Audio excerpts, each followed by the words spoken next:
Spitzer, and this is the second of maybe a series of talks, but anyway, at least two.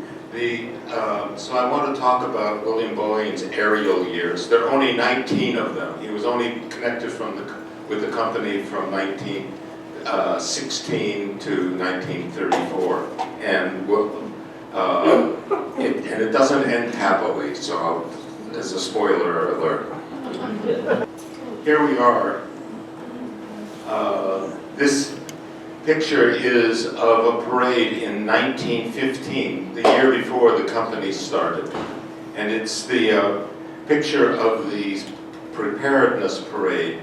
There was a lot of agitation to get, for the US to get into the war. And I show this because really Boeing's years, the company is dominated by its military sales. And that changes the way that aviation is seen in those years. Before 1915, it's seen as a sort of an amateur activity. People built their own airplanes and things. We won't get into that. But in 1915, the Lusitania is sunk, and America starts getting very agitated about the war. It's still going to be another 2 years before they get into the war. And William Boeing starts a aviation club in order to stimulate people with the idea of America should be part of this war. We have an interest in it. And he puts together a club that is basically a patriotic club, and it has its own float in this 1915 preparedness parade. And there's it's horse-drawn. It's sort of strange. It's horse-drawn, and it has an airplane on it, on the float. But anyway, so it's military is the background to all that happens, all that I'm saying today. This is William Boeing. I don't know, can you see him well enough? Do you want to put that down? Yeah. Right. So this is William Boeing. You can see he's not very comfortable with the camera. He's a relatively shy person. In fact, you can sort of sense in here that he's irritated by the presence of the camera. He's of course a well-to-do figure. He owns a lumber company, and that's the source of his wealth. We'll get through that in the beginning of the next few slides. He's a very self-reliant man. He's a go-it-aloner. He's in most of his activities, he's the only owner. At the beginning of the aviation company, he does let a few of his foremen buy stock in his company, and they become very rich in the process. But they only own maybe around 2% of the company. The rest of it is in his hands. He's part of his being a loaner. He doesn't borrow money, and except rarely. And when he borrows money from a bank that he owns largely. So he's pretty much as independent as you would find. He was the son of a German immigrant and an Austrian mother. And this is his house in Detroit. And as you can see, it's quite a pile. His father is an immigrant who comes to the U.S., marries the boss's daughter, Marie Ortman, and the boss owns a lot of Minnesota lumber and timber, and that's how this family then makes most of its money, except for the fact that one day out walking amongst his northern forests, Wilhelm, his father, senses that there's something up here in this orange soil, and it's iron ore. And so there's another source of huge wealth. His father is takes William around in the woods and shows him a lot of sort of crafts and such, woodsmanship, including how to do a timber cruise. And his father dies when he's only 8, but he absorbs it, and he also has an uncle, and I'll get to him in a second. And do you all know what timber cruising is? No. Okay. Yes. Then you judge the amount of money it's worth. Yes. You're measuring how much wood is in this forest, and it's the beginning of it's the most important thing that any person buying forest land would want to know. His mother is a pretty refined woman, and she sets him out on a course of sort of being of great care, and in everything that he does takes responsibility. And I've seen a letter in which she writes to William when he's probably around 10 years old, and he says, "I wish you would write with a better penmanship, because when I want to show your pictures to my friends, I'm sometimes embarrassed." You need better penmanship. Anyway, so you can sort of see where he gets some of the traits we'll talk about. This is William at age 11. He's little Lord Fauntleroy in this picture, of course, and he's very proud of the fish. He has a certain, I would call, insolent look, or maybe about him, and it doesn't look very woodsy by Northwest standards. In any event, his uncle takes it also, his mother's brother also takes him out into the woods a lot, and and he learns that how to measure forests and other qualities of the timber business. Uncle Rudy, here with William, is interested in technology and gets William pretty much focused on technology. And all through his life, William's very interested in any new technology that comes out. It was said that when he was an adult, when electric shavers came out, he was there to get the first ones available. So anyway, in addition to that, because of the technology, he's interested in boats as well. But the really interesting thing about Uncle Rudy is he has a garage full of cars. And one day he says to William, "One of these days I'm going to put an airplane in here too." So William goes to a lot of private schools in the United States. They're boarding schools. And then he's sent off to Switzerland for his high school education. And he becomes very proficient in French. And although the family is German and Austrian by its background, it's not the orientation that William will take. And he studies mechanical engineering at Yale University, and in his third year, from reasons I don't know, he decides now is the time to get into the lumber business. And he has inherited a huge swath of lumber, and if I remember the number right, it's 19,000 acres in the southwest of Washington, where the family hasn't really had much of an interest in the timber. And so he comes out west. This is a picture taken somewhere in the Hoquiam area where he sets up. And so he's a brand new business.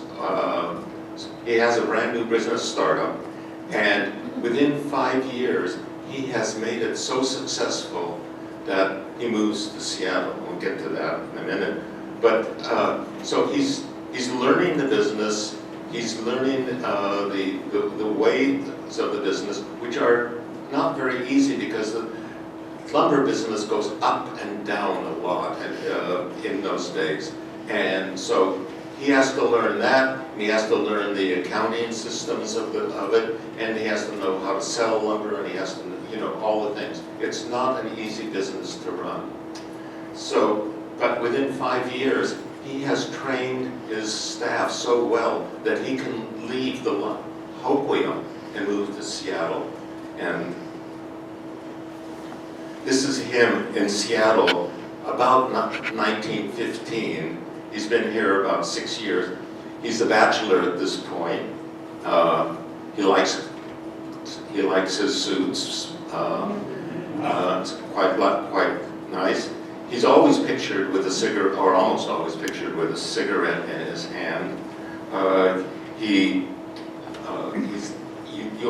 always well turned out. And the company, when he died, wrote a very short biography of him and said, there was never a fish that looked up and didn't see William Boeing shaved. He always went to dinner wearing a suit and tie. He was there was a decorum that he was always setting.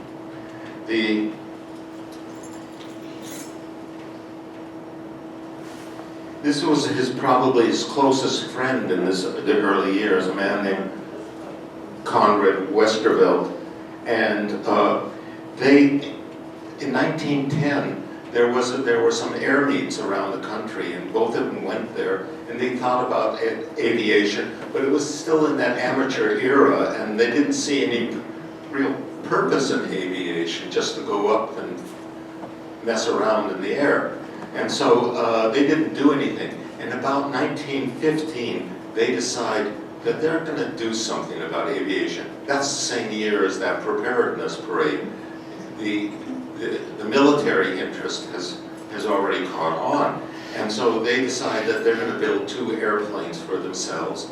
Conrad Westervelt will resign his commission in the Navy, and they will go and they will indulge in some sort of hobby. They're not very clear about this, and they share the same sort of technical interest, and they're very sort of earth or materially based. In Boeing's business office, where he runs the Greenwood Lumber Company, there's a sign up and it says, "There is no authority but facts." And he's really sort of not a person very interested in social matters, I think probably uninterested in them. He's described as a club man. I'm not sure what that means, except that he spends a lot of time in clubs. And it's not the Rainier Club, as many of you would expect. It's the University Club, where other graduates of Yale and others come together. But on the issue of facts, he's just not swayed by anything other than observable interests. Conrad they're both bachelors at this point, and Conrad Westervelt is very interested in becoming the fiancé of Dorothy Stimson Bullitt. And I've seen letters of where he writes her, but they're strange letters because he's talking about battleships and features of battleships to her, and she's just not interested. In 1915, when Westervelt and Boeing decide to go take a ride in an airplane, this is what they joined this flyer, a man named Maroney, or Tara Maroney, for a joyride. And the joyride at that time, joyride was itself an expression of that era. It's very old. And the joyride was to go out to Lake Washington, do a 20-minute circle of the lake, but it involves being out in the air, and it's very cold at 2,000, 3,000 feet, and the water splashes up. It's a it's a seaplane. Water splashes up on you, and the whole thing shakes like crazy because, of course, the structure of it is these flimsy beams that are holding it together. And at the end of it, he comes back and somebody asks William Boeing, well, what was it like? And he says, well, it was about what I expected. It's really a strange response. And later in their life, when they talk about their experiences flying, they talk about it as a romance. That's a word that they use, the romance of flight. And it just doesn't go with, it's about what I expected at all. But in any event, what they mean is it's sort of like, well, you know, sailing to the South Seas or making a go of some business or something. It's the enthrallment of success and achievement or something that causes them to talk about a romance. I don't know what else it could be. If you want to know what's going on here, this woman is on a seat, and when Maroney pulls the wire on it, she falls out of the airplane and has a parachute and hopefully lands safely. This is what you see here is William Boeing goes to California to learn how to fly at one of the best aviation schools in the country, and it's the Martin School. And so this is the airplane that he brings back. And Boeing's first two airplanes, the one that he and Westervelt built as a hobby, are copies of this airplane, and they are really the start of the Boeing Company. They eventually sold to New Zealand. But this is the takeoff from Madison Park. And what you can see here is that is Maroney's tent, and this is Boeing's tent. That's his first hangar. And if you look at Maroney's tent, you can see he's parlaying on the sort of circus quality of aviation. And what Boeing is interested in is much more, fundamental and much more down to earth. Boeing, in the airplane that you just saw there, in 1915, and he's just getting into aviation, he does something that is completely out of character for him. He and the pilot, not Maroney, just go up in the air with a bunch of cardboard sheets of cardboard that look like artillery shells. You can see, that's what you see here. And they have words on it that really sort of convey the notion of Seattle is vulnerable. An enemy could drop bombs on us. They know what's going on in Europe. The war is already going on there. Airplanes are dropping bombs on people and civilians. And this is his attempt to make Seattle enthusiastic about aviation, telling them that they're going to get bombed. The first of these are dropped over the Washington, California football game.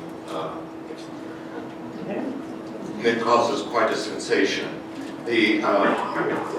But otherwise, other than doing this, William Boeing keeps out of the news. It's his purpose in life not to be a celebrity, and he doesn't take part in interviews. He doesn't. The company barely does anything in the line of public relations. He does pretty much everything he can to keep a biography from being written, and one wasn't written up till about 2 years ago, in fact, and it's largely sponsored by the family.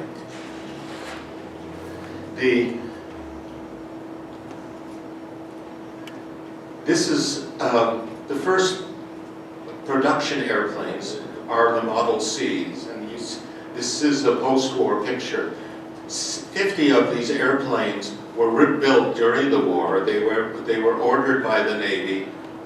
Westervelt has been told by the Navy that he can't stay in Washington and take part in an aviation company. He's got to get back east and start being serious about his Navy career. And he's very unhappy about this.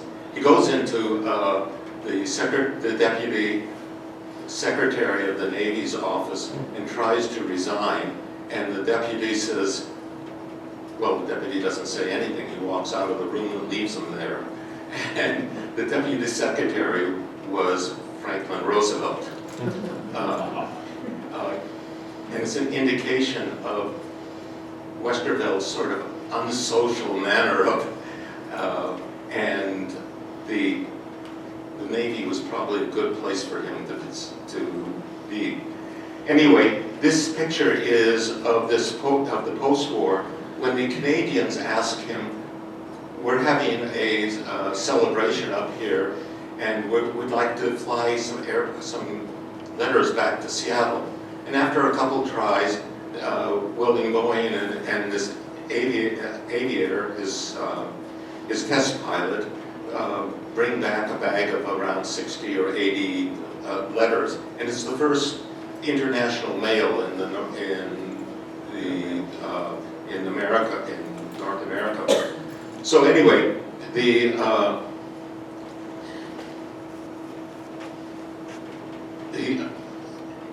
after that, he pretty much stays out of the limelight. This is about as far as he's willing to go. This is William Boeing at about the time he's starting the company. And again, you see him, he's not very comfortable with the camera. And he's not smiling like most people would when they are there's no hint of a smile here. He is stiff. His face betrays no message to us at all. He is removed from being a public person if he can possibly be.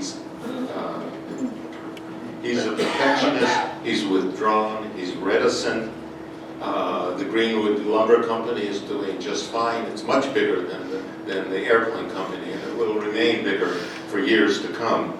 He has an office downtown. He doesn't, except for maybe 1 year or so, he doesn't have an office at the airplane company. It's a little hard to explain, but not even when he visits it once in a while. But he's enthralled by what's going on at the airplane company, and there are stories of him down on his knees in a suit and tie on the floor, crawling over the huge blueprints that you would need for an airplane to do an airplane. He's involved. He is very much involved. He has. He also, away from the company, he has one real difficult moment. He has bought a new house, and I'll show this place in the Highlands. I don't know if you know where the Highlands are. Yeah, they're up north of Seattle, and they're a very exclusive district with a gated community. And this is just toward the end of his bachelor period, and he's in his house one day when the police come. They pretty much break in and find alcohol. Washington State joined the list of prohibition states earlier than the nation did itself. And so he has to get one of his lawyers to go down, and he doesn't show up, and argue that it wasn't his fault that there was cases of liquor in his basement. That was because he had bought it before the prohibition had come in, and besides, it wasn't his liquor, it was that of his social club, and he gets off. So that's just fine. But when he moves into this new house, there's another momentous matter that goes on. He marries a woman who is the divorcee of a doctor. The doctor has a reputation for alcoholism, and so she divorces him. And they are there one day when there's another raid.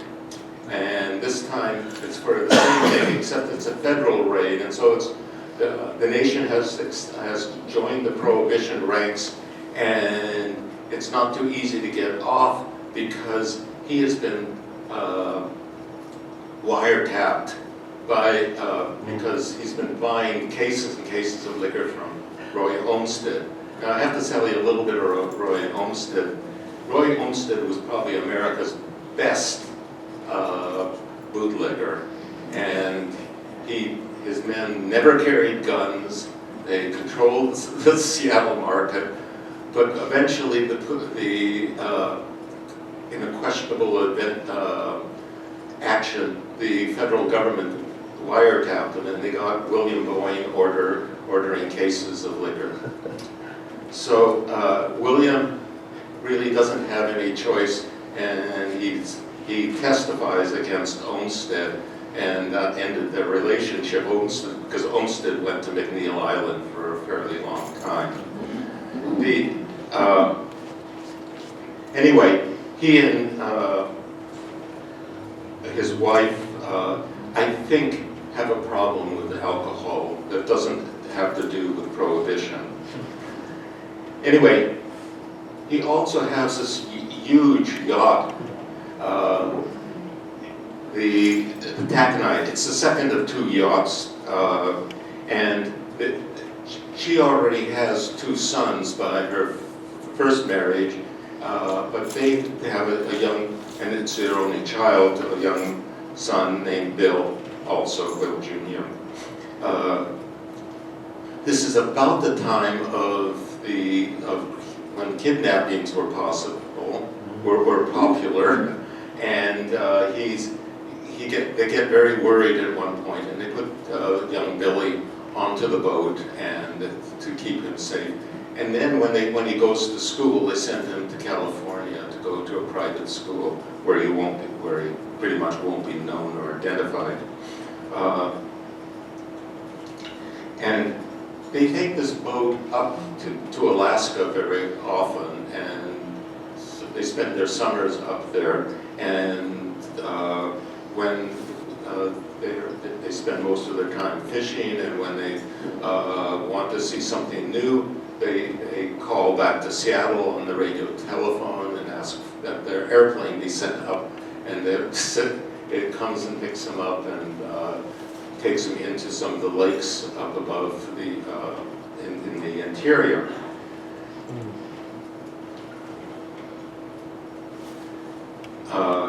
He has some illustrious visitors on the yacht, as you can see. This is William Boeing, maybe the only relaxed moment I've seen of him.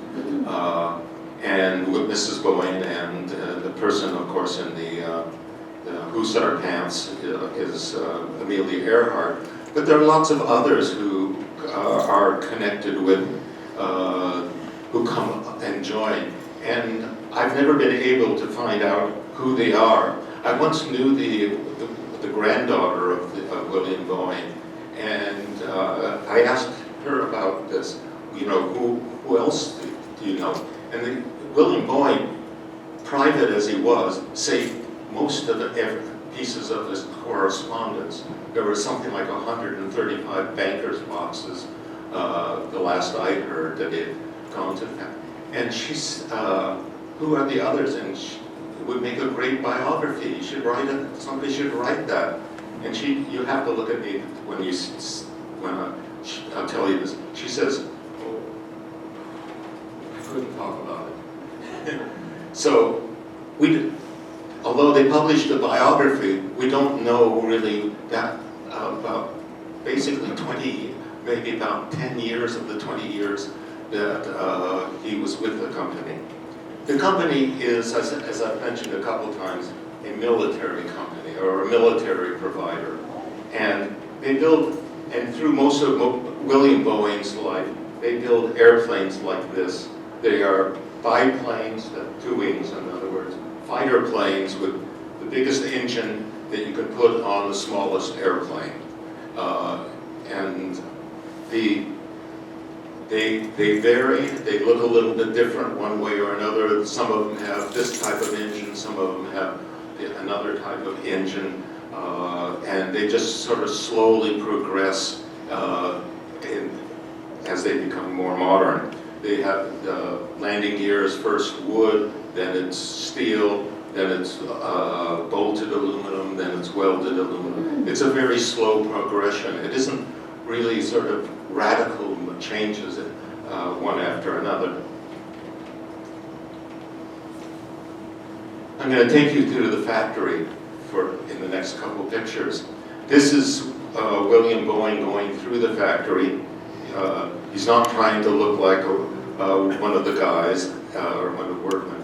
The person on his right is Phil Johnson, and Phil Johnson is probably the savviest person that has ever worked for Boeing. He just knew. He was hired out of the University of Washington with one other engineer, and under William Boeing's sort of training, the same sort of training that made him so successful in lumber, Phil Johnson just learned how to be the perfect manager. And he was about the only president of Boeing who's ever been able to walk out into the factory and say, "How's your job going?" to some welder or something. He had a natural ability at all levels of the company. And the other person is one of the Washington, D.C. representatives of the company. This is a picture of, you know, what it looks like to work in a company. William Boeing's first person that he hired to be in charge was his cousin, and it didn't work out very well. But nepotism was a common practice in the early company, and these women are probably the wives of other workmen. And in that era, it was assumed that that no one would recommend anybody in their family to come and work for the company if they're going to throw a bad image on that family. And so it was generally a common practice to expect good workers from recommendations.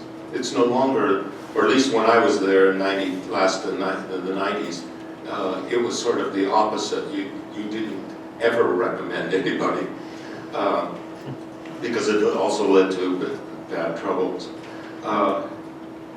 So these women are tying wires and cables to the frame of the airplane, and there are a fair amount of them around. This scene would drive OSHA, you know what OSHA is, crazy. You know, 3 women standing on a plank, but you can see that these people are swarming, really sort of swarm the airplane. This is another picture of the production process, but a little further on when they have when the women will also have tied the skin onto the airplane. Airplanes are by this point metal frames with fabric skin on them. And this is an airplane that becomes very important in the next few years. It looks like a fighter plane, but it really is a mail plane. And we'll get into Boeing's mail business.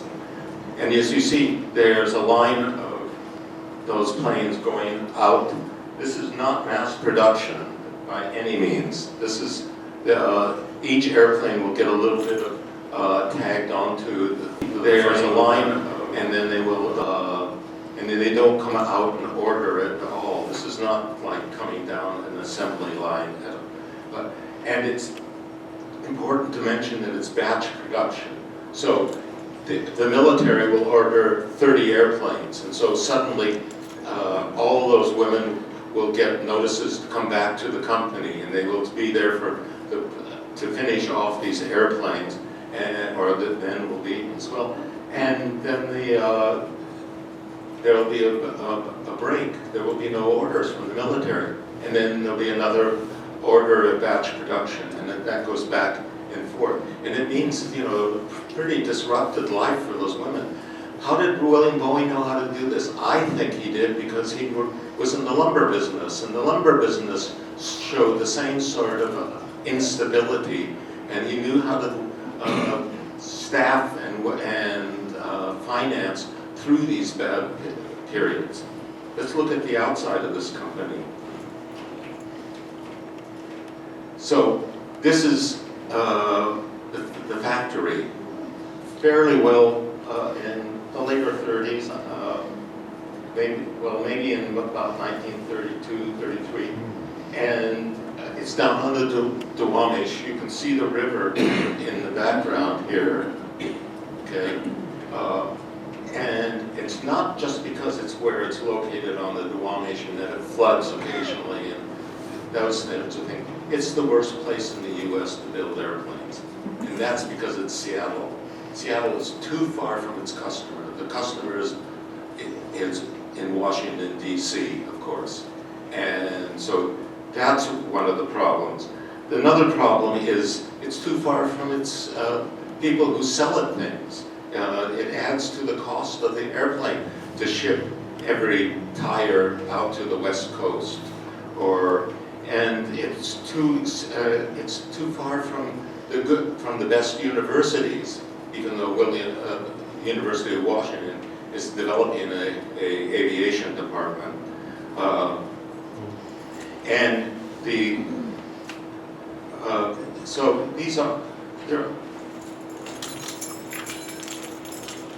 a number of problems that the company manages to always survive and develop a very strong reputation with the military. And most of those features of the company are features that are really William Boeing's own features transported into the behavior of the company. There is one thing that is missing from this picture that you would think, how can that be? If you look at it, no runway. This is an airplane company that began without a runway. And what they did is they hauled by truck airplanes down to an empty field somewhere, and they sent them all off to Washington, military bases, but mostly into the East Coast from unplowed fields, somewhere out to the south in the South End.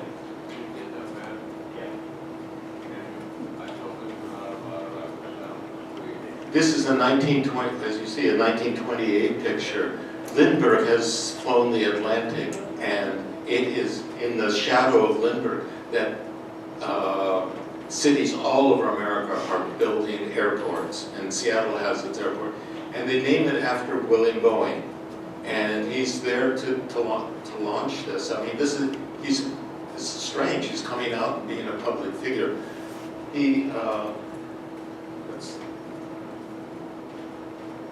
This is William Boeing. He's not comfortable, still not comfortable. The mayor is there, Berta Landis, and he has to give a speech, and he does. And the strange thing, perhaps, is he says, "This is the very best moment of my life." Anyway.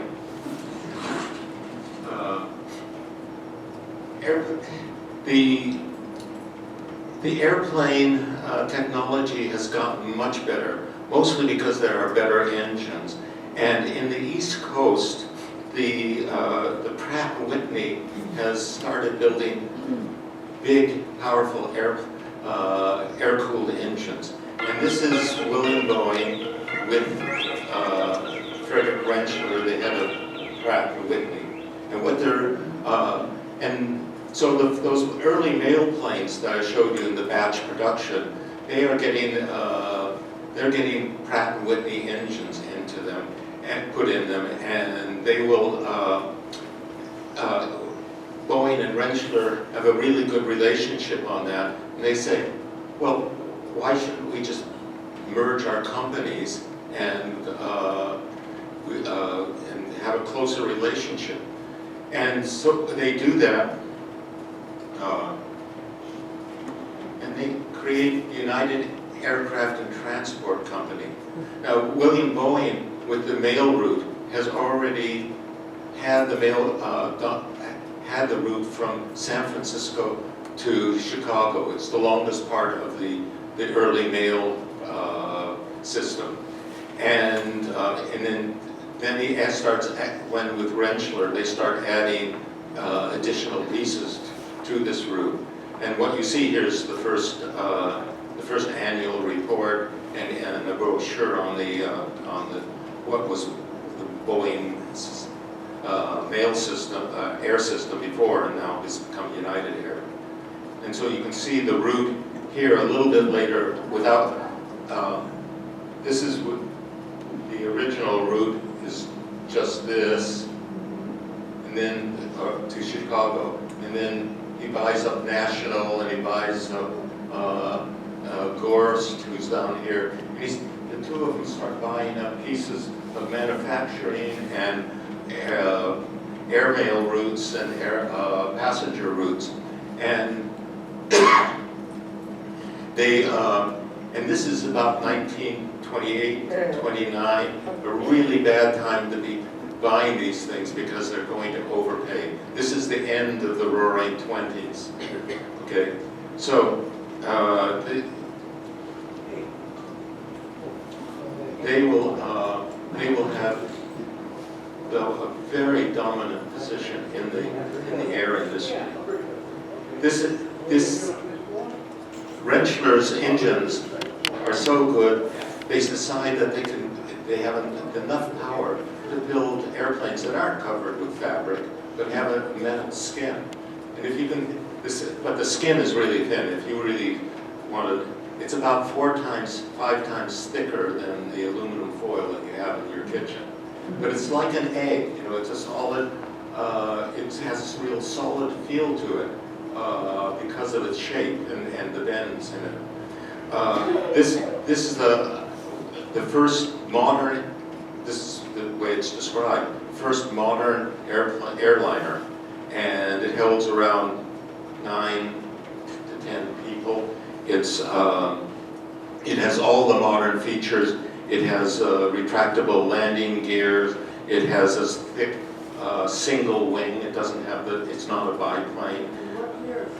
This is about 1933 and 34. Yeah. And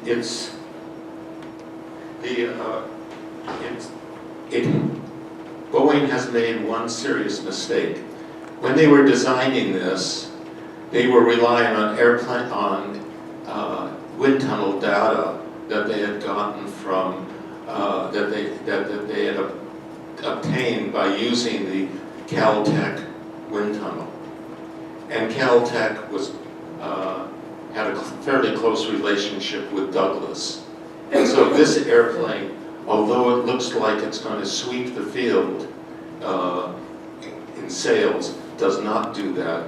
Douglas gets Boeing's wind tunnel data and builds the DC-1, 2, and 3 airplanes based upon Boeing's data. So this has been going on in the air industry. It's not just Douglas that's at fault here. Boeing copied, after all, Martin airplanes in order to start his business. So I'm just going to show you briefly the interior of this airplane. This is what it looks like inside. It's pretty tight. But that's not that. Douglas sweeps the field is not the only problem that Boeing's going to face.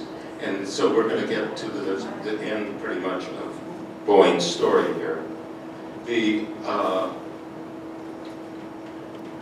This is Senator Hugo Black, and we are plunging into the Depression.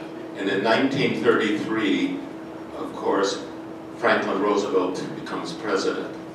And Hugo Black is a staunch supporter of the Democrats. And I'm going to try to say this without prejudice to any side, Republican or Democrat. Hugo Black also has a tainted past, I should mention. He was in the Ku Klux Klan for several years. But having joined in with Roosevelt, he comes into possession of some really interesting information. During the Hoover administration, the Postmaster General has had a conference, and he had of all the airlines to come together, and he has eliminated all the small airlines and only done deals with the large airlines. And his appeal, his judgment is generally supported by whether you are Democrats or Republicans, because if you give it to the smallest airlines, they are in desperate state, and they will underbid and then fail, and then underbid, another one will underbid and fail. So he wants to deal with the larger airlines. But the administration has changed, and so the Roosevelt administration is the one that inherits this situation.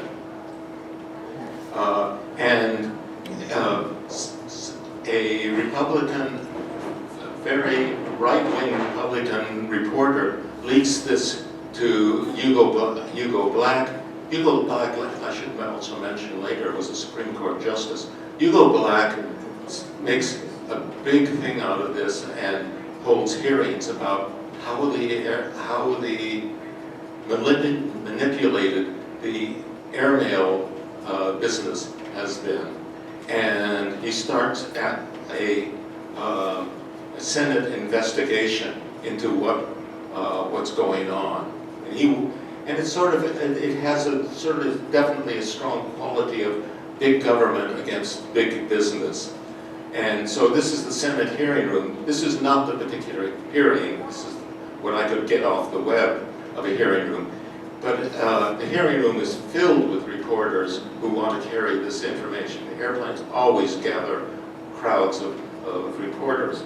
And they call on some of the heads of the industry to come to and testify. And William Boeing could have sent somebody else to go testify, and should have, because his connection with the company is pretty remote from the details of it. But in any event, he decides that he will go and testify. And he does that, and it's a disaster. He goes, and Hugo Black is is a lawyer. He knows how to depose people. He changes what is a hearing basically into a trial, and so Boeing doesn't seem to realize that, and thinks that he's going to be questioned about how much, fairly politely. That's not at all what happens. When he has an answer, Hugo Black cuts him off. He doesn't want to hear an answer. He wants to hear Boeing stumble. And so Boeing does stumble again and again. And at some point he decides that it's best to sound sort of vague, but actually he doesn't sound vague. And you get this all in the transcript. It's just very clear that he should not be up there testifying. And eventually, after several hours of humiliation, it ends, and Boeing comes out. He flies back to Seattle, and this is where it ends. He settles every single piece of his stock, and he exits the airplane business. And that's it.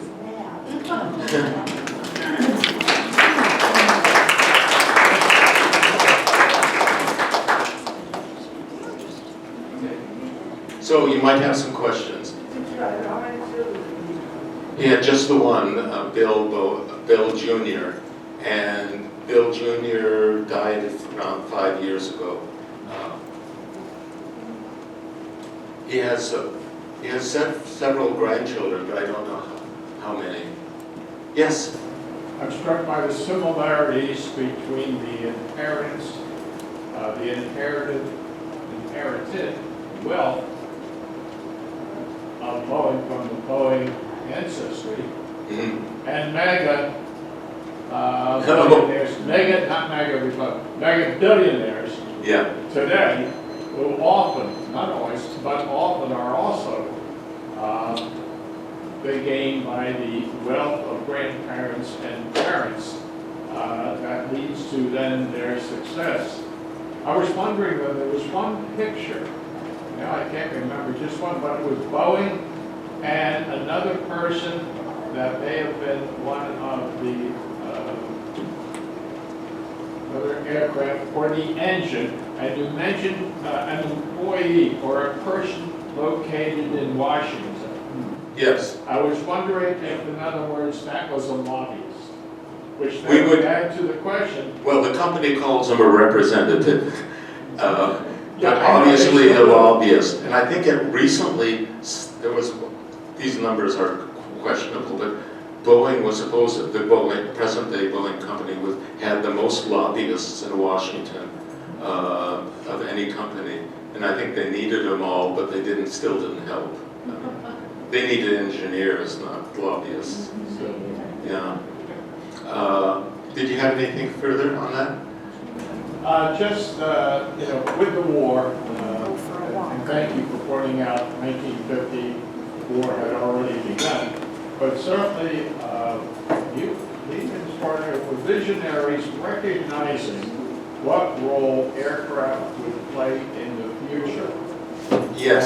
And certainly the military aspect was important, and of course, as you said, military aircraft were a major thrust warfare, World War I and World War II for that matter.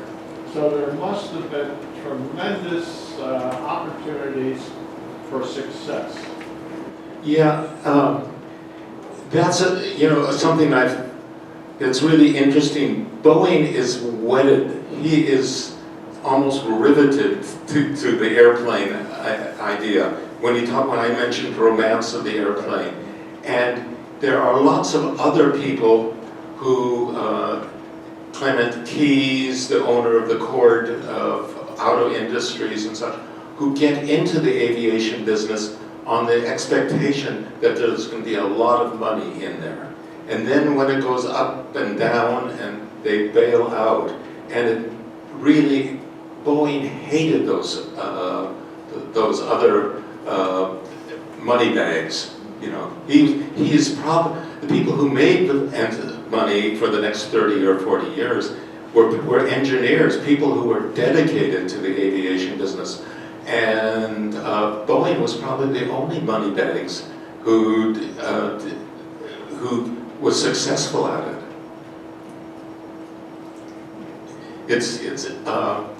There are some, and I think we're seeing that again in the company. There are people who are not dedicated to airplanes or the business that they're in. They're in it for the money. Yes, Susan? Well, it's a really good question. He should be testifying about the airmail business, which is what the government is mad about, but actually 2/3, 3/4 of the questions that he gets are about how much money he made in the business. And what the Senator Black wants to know is, how did you manage to turn $250 worth of stock into, I think at one point it was worth $51 million. And then, of course, with the Depression, it was only a quarter of that, which would still leave $11 million or so. But Boeing made an awful lot of money, and it's an embarrassment to the government that that it was possible, or that it made good news in a depressed period for that to happen. But he made the money legitimately, it should be said. Sure. Any other? Okay, thank you again.